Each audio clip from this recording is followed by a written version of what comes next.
संबंध। भगवान ने दूसरे श्लोक में यह बताया कि मैं विज्ञान सहित ज्ञान को संपूर्णता से कहूंगा, जिससे कुछ भी जानना बाकी नहीं रहता। अब जानना बाकी रहता ही नहीं तो फिर सब मनुष्य उस तत्व को क्यों नहीं जान लेते? इसके उत्तर में आगे का श्लोक कहते हैं, मनुष्याणां सहस्रेषु कश्चिद्यतति सिद्धये यततामपि सिद्धानां कश्चिन्मां वेत्ति तत्त्वतः। हजारों मनुष्यों में कोई एक सिद्धि माने कल्याण के लिए यत्न करता है, और उन यत्न करने वाले सिद्धों मुक्त पुरुषों में कोई एक ही मुझे यथार्थ रूप से जानता है।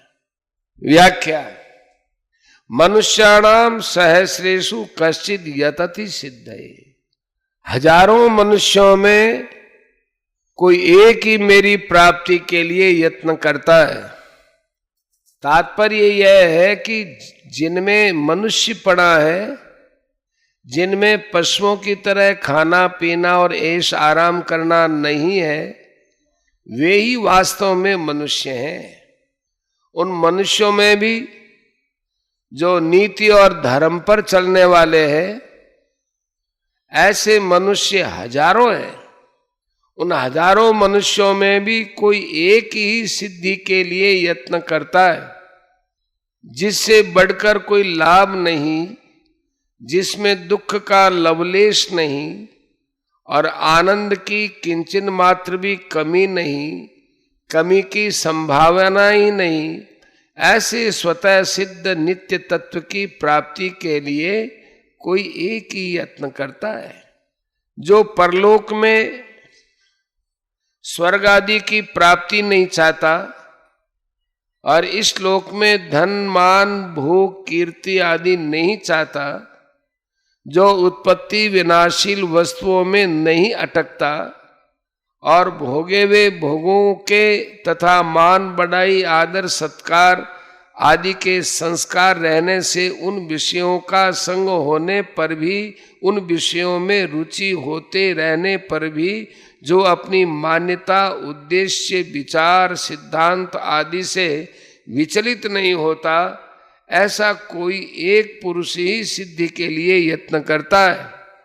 इससे सिद्ध होता है कि परमात्मा प्राप्ति रूप सिद्धि के लिए यत्न करने वाले अर्थात दृढ़ता से उधर लगने वाले बहुत कम मनुष्य होते हैं। परमात्मा प्राप्ति की तरफ न लगने में कारण है भोग और संग्रह में लगना। सांसारिक भोग पदार्थों में केवल आरंभ में ही सुख दिखता है। मनुष्य प्राय तत्काल सुख देने वाले साधनों में ही लग जाते हैं। उनका परिणाम क्या होगा इस पर वे विचार करते ही नहीं। अगर वे भोग और ऐश्वर्य के परिणाम पर विचार करने लग जाए कि भोग और संग्रह के अंत में कुछ नहीं मिलेगा, रीते रह जाएंगे और उनकी प्राप्ति के लिए किए हुए पाप कर्मों के फल स्वरूप 84 लाख योनियों तथा नरकों के रूप में दुख ही दुख मिलेगा, तो वे परमात्मा के साधन में लग जाएंगे। दूसरा कारण यह है कि प्राय लोग सांसारिक भोगों में ही लगे रहते हैं। उनमें से कुछ लोग संसार के भोगों से ऊंचे उठते भी हैं, तो वे परलोक के स्वर्ग आदि भोग भूमियों की प्राप्ति में लग जाते हैं। परंतु अपना कल्याण हो जाए, परमात्मा की प्राप्ति हो जाए, ऐसा दृढ़ता से विचार करके परमात्मा की तरफ लगने वाले लोग बहुत कम होते हैं। इतिहास में भी देखते हैं तो सकाम भाव से तपस्या आदि साधन करने वालों के ही चरित्र विशेष आते हैं। कल्याण के लिए तत्परता से साधन करने वालों के चरित्र बहुत ही कम आते हैं। वास्तव में परमात्म तत्व की प्राप्ति कठिन या दुर्लभ नहीं है, परंतु इधर सच्ची लगन से तत्परता पूर्वक लगने वाले बहुत ही कम है। इधर दृढ़ता से न लगने में संयोगजन्य सुख की तरफ आकृष्ट होना और परमात्म तत्व की प्राप्ति के लिए भविष्य की आशा रखना ही खास कारण है। प्राय लोग इस तीसरे श्लोक को तत्व की कठिनता बताने वाले मानते हैं, परंतु वास्तव में यह श्लोक तत्व की कठिनता के विषय में नहीं है, क्योंकि परमात्म तत्व की प्राप्ति कठिन नहीं है। प्रत्युत तत्व प्राप्ति की उत्कट अभिलाषा होना और अभिलाषा की पूर्ति के लिए तत्व के जीवन मुक्त महापुरुषों का मिलना दुर्लभ है, कठिन है। यहाँ भगवान अर्जुन से कहते हैं कि मैं कहूँगा और तू जानेगा। तो अर्जुन जैसा अपने श्रेय का प्रश्न करने वाला और भगवान जैसा सर्वज्ञ कहने वाला मिलना दुर्लभ है। वास्तव में देखा जाए तो केवल उत्कट अभिलाषा होना ही दुर्लभ है, कारण कि अभिलाषा होने पर उसको जानने की जिम्मेवारी भगवान पर आ जाती है। यहाँ तत्वतः कहने का तात्पर्य है कि वह मेरे सगुण निर्गुण साकार निराकार शिव शक्ति गणेश सूर्य विष्णु आदि रूपों में प्रकट होने वाले और समय समय पर तरह तरह के अवतार लेने वाले मुझको तत्व से जान लेता है। उसके जानने में किंचिन मात्र भी संदेह नहीं रहता और उसके अनुभव में एक परमात्म तत्व के सिवा संसार की किंचिन मात्र भी सत्ता नहीं रहती। परिशिष्ट भाव कर्मयोग ज्ञान योग ध्यान योग आदि जितने साधन है, उन साधनों से यत्न करते हुए जो सिद्ध हो चुके हैं, ऐसे जीवन मुक्त ज्ञानी महापुरुषों में भी सब कुछ भगवान ही है। इस प्रकार भगवान के समग्र रूप का यथार्थ रूप से अनुभव करने वाले प्रेमी भक्त दुर्लभ है। इसी अध्याय का 19वां श्लोक। यतताम अपि सिद्धानाम, यतताम अपि सिद्धानाम, वे सिद्ध अर्थात जीवन मुक्त पुरुष अपनी स्थिति माने मुक्तावस्था से असंतुष्ट है और उनके भीतर परम प्रेम अनंत रस को प्राप्त करने की उत्कंठा है, भूख है। इसलिए ब्रह्म सूत्र में आया है मुक्तोपसृप्य व्यपदेशात, उस प्रेम स्वरूप भगवान को मुक्त पुरुषों के लिए भी प्राप्तव्य बताया गया है। कारण यह है कि मुक्त होने पर नाशवान रस की कामना तो मिट जाती है, पर अनंत रस की भूख नहीं मिटती। वह भूख भगवान की कृपा से ही जागृत होती है। तात्पर्य है कि जो भगवान पर श्रद्धा विश्वास रखते हुए साधन करते हैं, जिनके भीतर भक्ति के संस्कार हैं, उनको भगवान ज्ञान में संतुष्ट नहीं होने देते, उसमें टिकने नहीं देते और उनकी मुक्ति के रस को फीका कर देते हैं।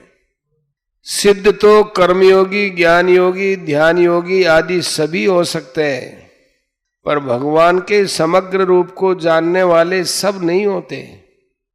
अतः यतताम अपि सिद्धानाम पदों का तात्पर्य है कि वे यत्न करते हुए अपनी पद्धति से सिद्ध तो हो गए, पर मेरे समग्र रूप को नहीं जान सके।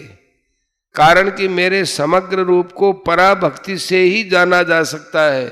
भक्त्या मामा भी जानाति यावान यश्चास्मि तत्वतः 18 का 55। कश्चिन माम वेत्ति तत्वतः, यहां माम पद समग्र परमात्मा का वाचक है। भगवान के समग्र रूप को भगवान की कृपा से ही जाना जा सकता है, विचार से नहीं। 10वें अध्याय का 11वां श्लोक। अर्जुन ने भी गीता सुनने के बाद भगवान से कहा कि आपकी कृपा से मेरा मोह नष्ट हो गया और स्मृति प्राप्त हो गई। नष्टो मोह स्मृति लब्धा त्वत्प्रसादान मयाच्युत। 18 का 73। जैसे दूध पिलाते समय गाय अपने बछड़े को स्नेह पूर्वक चाटती है तो उससे बछड़े की जो पुष्टि होती है वो केवल दूध पीने से नहीं होती है।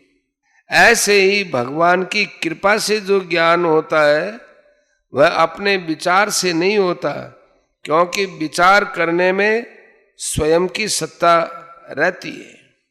केवल निर्गुण को जानने वाला परमात्मा को तत्व से नहीं जानता, प्रत्युत सगुण निर्गुण दोनों को समग्र रूप से जानने वाला ही परमात्मा को तत्व से जानता है। कर्मयोग से शांत आनंद की प्राप्ति होती है, क्योंकि संसार के साथ संबंध होने से ही अशांति होती है। कर्मयोग से संसार का संबंध विच्छेद होने से शांति प्राप्त हो जाती है, त्यागात् शान्तिरनन्तरम्। ज्ञान योग से अखंड आनंद की प्राप्ति होती है। अखंड आनंद को निजानंद भी कहते हैं, क्योंकि यह अपने स्वरूप का आनंद है। निजानंद में जीव का ब्रह्म के साथ साधर्म्य हो जाता है, अर्थात जैसे ब्रह्म सत्चित आनंद स्वरूप है, ऐसे जीव भी सत्चित आनंद स्वरूप हो जाता है। मम साधर्म्यमागताः। यद्यपि निजानंद की प्राप्ति होने पर साधक में कोई कमी नहीं रहती, फिर भी जिसके भीतर भक्ति के संस्कार है और भगवान की कृपा का आश्रय है, उसको निजानंद में संतोष नहीं होता। उसके भीतर अनंत आनंद की भूख रहती है। अतः भक्ति योग से अनंत आनंद की प्राप्ति होती है। निजानंद तो अंश स्वरूप का आनंद है, पर अनंत आनंद अंशी का आनंद है। अंश माने स्वरूप और अंशी माने भगवान। यह सिद्धांत है कि वस्तु के आकर्षण में जो सुख होता है वह सुख वस्तु के ज्ञान में नहीं होता है। जैसे रुपयों के लोभ में जो सुख मिलता है वो रुपयों का ज्ञान होने से नहीं मिलता। रुपयों का ज्ञान होने से उनका उपयोग करना तो आ जाएगा, पर विशेष आकर्षण नहीं होगा। और मिले ये आकर्षण तो लोभ होने से ही होगा। रुपयों का सुख तो लोभ रूप दोष के कारण दिखता है, वास्तव में है नहीं। पर भगवान का आनंद निर्दोष प्रेम के कारण है, जो वास्तव में है। कारण कि भगवान का ही अंश होने से जीव में अंशी का आकर्षण स्वतः है। यह सिद्धांत है कि अंश का अंशी की तरफ स्वतः आकर्षण होता है।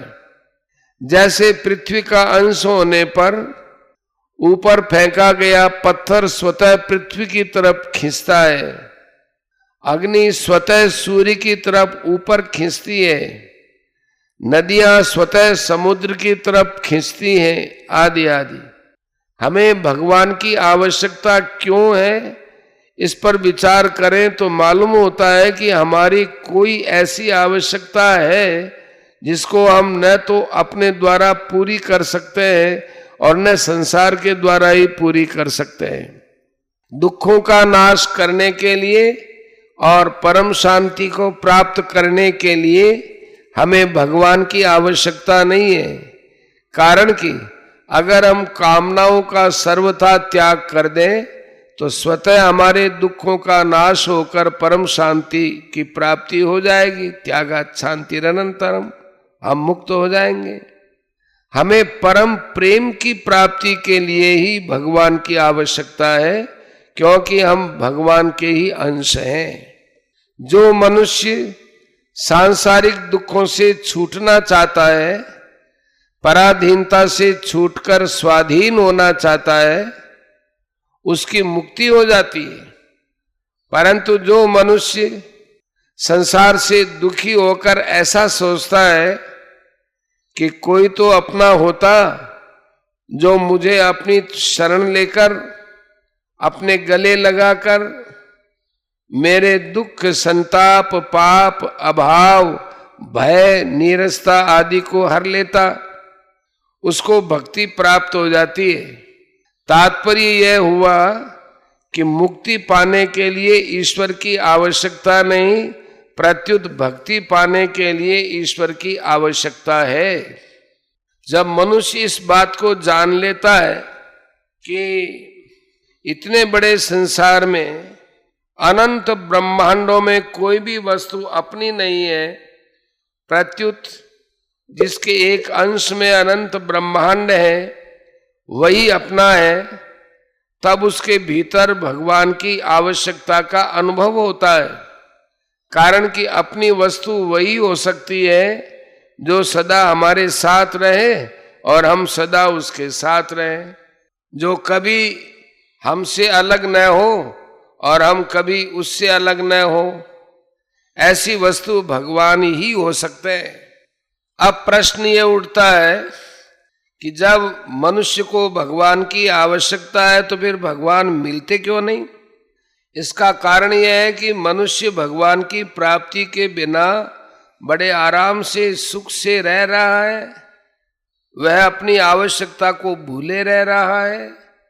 वह मिली हुई वस्तु, योग्यता और सामर्थ्य में संतोष कर लेता है। अगर वह भगवान की आवश्यकता का अनुभव करे, उसके बिना बेचैन हो जाए, तो फिर भगवान की प्राप्ति में देरी नहीं है। कारण कि जो नित्य प्राप्त है उसकी प्राप्ति में क्या देरी? भगवान कोई वृक्ष तो है नहीं कि आज बोएंगे और बरसों के बाद फल मिलेगा। वे तो सब देश में, सब समय में, सब वस्तुओं में, सब